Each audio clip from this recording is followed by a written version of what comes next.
Penguin Random House Canada presents Mother of God by Sara Peters, read for you by the author.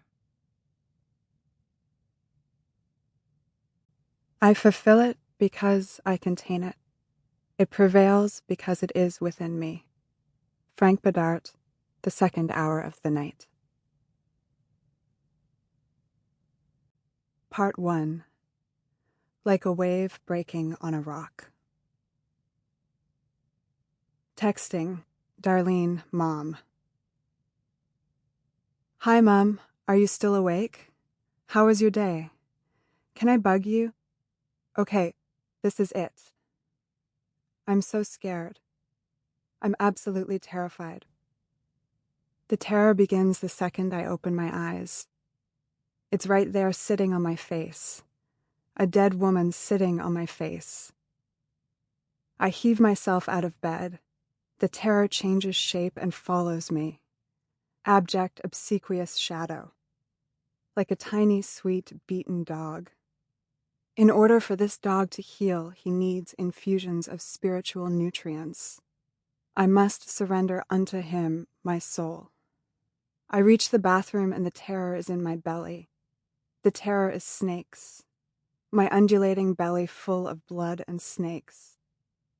When I'm making coffee, waiting for Ingrid, who has left me, who isn't coming back, the terror is the mess of my kitchen. The mess of this house, the slack bags of garbage. What can I do? What have I done? The terror metastasizes. Afternoon terror of thawing meats and running cheese, evening terror of solitude, of mediocrity, of visions. My visions, still only of you. I will begin by describing my psychic abilities. Truly they are minor, despite the claims on my business card, on which I appear as Marlene the Exorcist, psychic wound healer. In fact, I'll confess that my psychic abilities are restricted to visions. In fact, I'll confess they are restricted to visions of one person. They are restricted to visions of my mother. When the visions began, I was 9. I was at Ashley's combination 10th birthday Halloween sleepover, and I was, as usual, consumed by fiery private fables of the agonized confessions and utter degradation of my tormentors, of my own public recognition and retribution, of cleansing and pollution, splendid love and immolating hate, my dreams realized, my devils vanquished, my soul emerging, sluiced and gleaming. All the kids were scared of Ashley's father, a tall, disheveled, disoriented man in a t-shirt that said Lady Orchid, with a graphic of the lady herself, a topless, winking white woman with lips, cheeks, nipples, fingernails, and hair like crushed strawberries, straddling a spurting rocket. He insisted we watch Pulp Fiction. He poured his beer into our Sprite to give us a taste of the good life. Ashley's mother was absent. She looks just like her, Ashley's father said, and he peeled the Lady Orchid shirt away from his stomach and flapped it. Spitting image. Then, as if to emphasize his point, he spat on the floor. That's her, he said, examining his phlegm. Ruth was there too, the watchful girl with the loser brother, Francis, who'd been invited as a favor to their parents and promptly was hidden, in the mudroom closet. Even then, Ruth was self-possessed and radiated an otherworldly energy, as if she were moments away from walking up the wall. Her eyes were so black you could drop the sun into them and never see it again. She was wearing a gray t-shirt onto which she had painted a giant green frog with too many joints in its legs.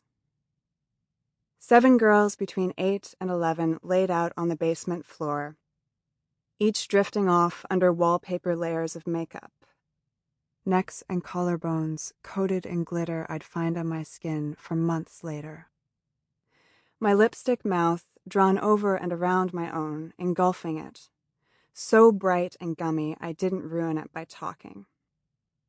My eyes looked much bigger, loosely set, seconds away from rolling down my cheeks. Earlier in the day, I'd been terrified looking at that face. It was much older, so abruptly, garishly visible. Did I want such visibility? I didn't know. Some days yes, some days no. Some days I wanted to be followed by smitten strangers. I wanted to whirl for hours in the center of a crowded room, dancing until I broke my legs. Other days, I wouldn't have minded being buried alive. I woke up at some unplaceable hour in the ageless basement dark. "Don't move," throbbed through my head. "Don't you fucking move." The other girls didn't seem to be faking sleep. Earlier, we'd gotten in trouble for throwing handfuls of pumpkin guts at the stucco ceiling. Now entrails and seeds dangled like stalactites.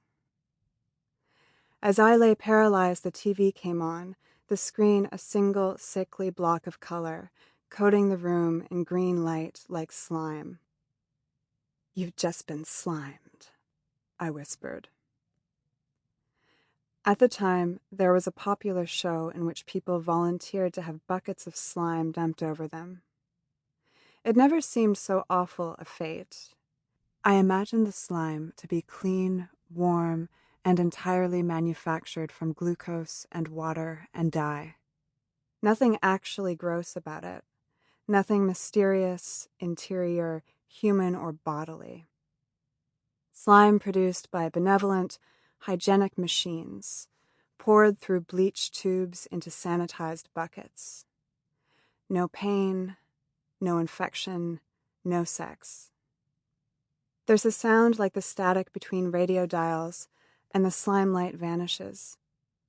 Instead, it's the back of a woman's head, dark curls in a purple clip, a tiny black mole just beneath her hairline. She bows her head, stretching the dime-sized broken heart tattoo at the nape of her neck.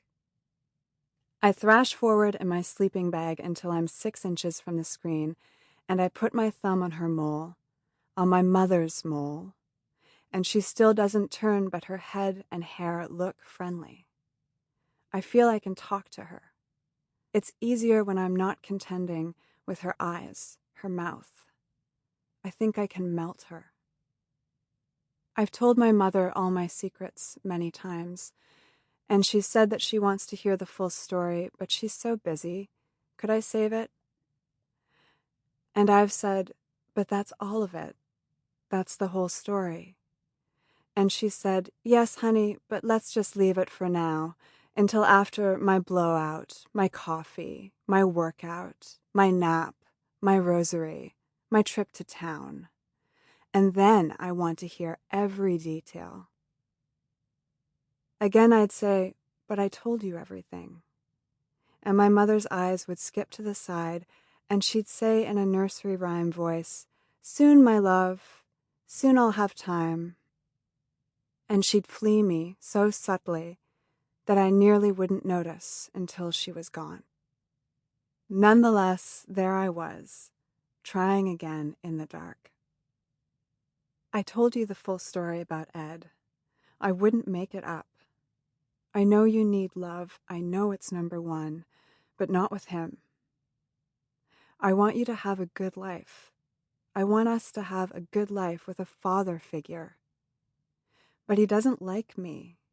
He still can't say my name right. He won't stop calling me Maestro. And he gets confused sometimes at night and thinks I'm you. I've tried locking the door. I don't understand how he gets in. Do I sleepwalk and open it? He's a liar. He lies to you. A humming issues from my mother, like she's tuning an off-screen a cappella group. Then a tiny click and a trail of smoke rises. I hear her suck and exhale. Her right hand appears.